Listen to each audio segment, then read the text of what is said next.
For most of human history, a day was reliable until we built clocks good enough to catch the Earth slowing down. The planet, it turns out, is a sloppy timekeeper. So scientists made a radical choice. They stopped trusting the spinning Earth and started trusting a single atom. 3 centuries ago, Newton drew a line between two kinds of time: absolute true mathematical time, which flows uniformly without regard to anything external, and a relative apparent common time, the kind we measure with imperfect instruments like the sun and the stars. Newton suspected our everyday timekeeping was flawed, but he had no way to prove it. Modern atomic clocks finally did. The Earth's rotation varies enough that, left uncorrected, our calendars would drift by roughly 1 second every year. The old second was defined astronomically. Take one mean solar day, the average time for the sun to return to the same point in the sky, and divide it into 86,400 equal parts. That fraction, 1 over 86,400, was your second. The problem is the mean solar day isn't constant. Tides, the molten core, shifting ice, and atmospheric winds all nudge Earth's spin. The length of the day wobbles at roughly 1 part in 100 million.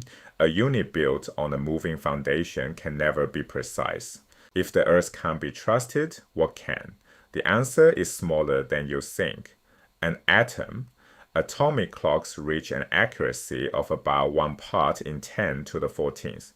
That's less than a microsecond of error per year. Compare that to the Earth's 1 part in 100 million. The atom outperforms the planet by roughly 1 million times. Atoms of a given element are perfectly identical and never wear out, which makes their internal vibrations the most stable rhythm we know of. In 1967, scientists chose cesium-133 as the timekeeper. Inside its ground state, the single outer electron's spin can either align with the atom's nucleus or oppose it.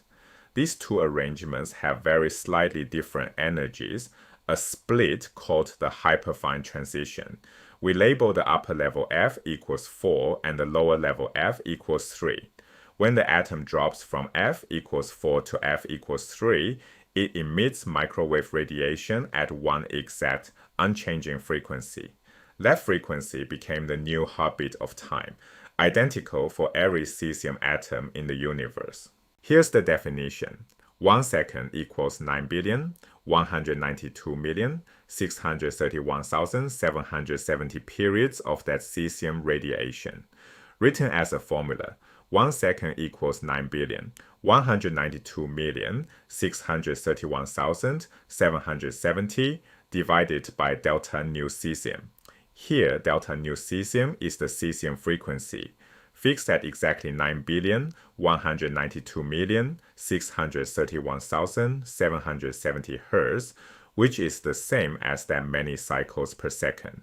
Now watch the units. Dividing a plain count of cycles by a frequency in cycles per second leaves you with seconds, and the big numbers cancel perfectly, giving exactly 1 second.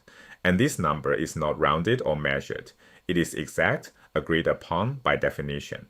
Defining the second was only half the job. The meter required an even bolder idea. Its history is a steady retreat from physical objects. In the 1790s, the meter was 1/10,000,000th of the distance from the equator to the North Pole, accurate to about 1 part in 10 million. In 1889, it became the length of a platinum iridium bar in a vault near Paris, good to about 4 parts in a billion. By 1960, scientists upgraded again, defining the meter as a precise number of wavelengths of orange light from krypton-86. Each step traded a fragile artifact for something more universal. In 1983 came the conceptual pivot.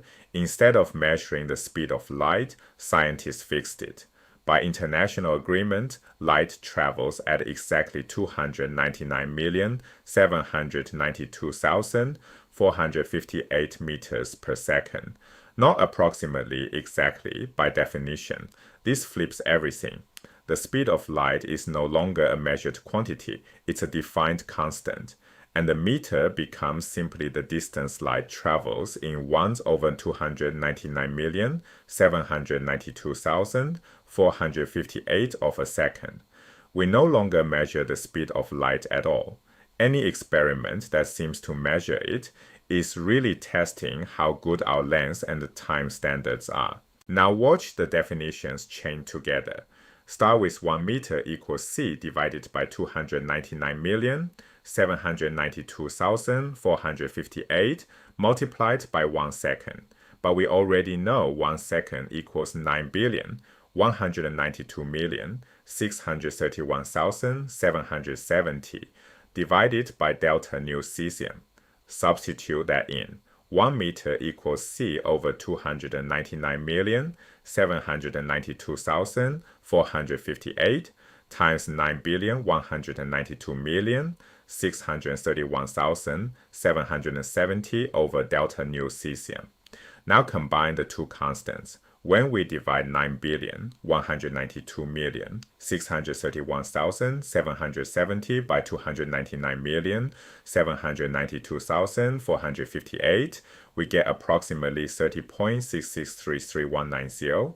So 1 meter equals 30.6633,190 times c divided by delta nu cesium. Both units, the meter and the second, now trace back to a single cesium frequency. They aren't independent. The meter's definition literally contains the seconds. Let's check that the frequency and wavelength definitions agree using Krypton 86. The relationship is simple. Wavelength equals the speed of light divided by frequency. The Krypton transition from level 2p10 to 5d5 has a frequency of 494,886,516.5 MHz. Divide the speed of light, 299,792,458 meters per second, by that frequency. The result is about 605.78 nanometers, that orange line. Now reverse it. The 1960 standard defined the meter as 1,650,763.73 wavelengths. So 1 Krypton wavelength is 1 divided by 1,650,763.73 meters. Compute the speed of light divided by that wavelength, and you recover 494,886,516.2 MHz, matching the original frequency almost perfectly. The two definitions reconcile. These aren't bureaucratic definitions. They represent a complete philosophy of how we anchor reality. Define units by fixing the fundamental constants of nature, not by artifacts that can drift, degrade, or be lost. Why fix the speed of light rather than measure it? Because fixing it turns every length measurement into a time measurement, and we measure time more precisely than anything else. The frontier keeps advancing. Optical clocks built on strontium and ytterbium, linked to microwaves by devices called frequency combs, now reach 1 part in 10 to the 18th.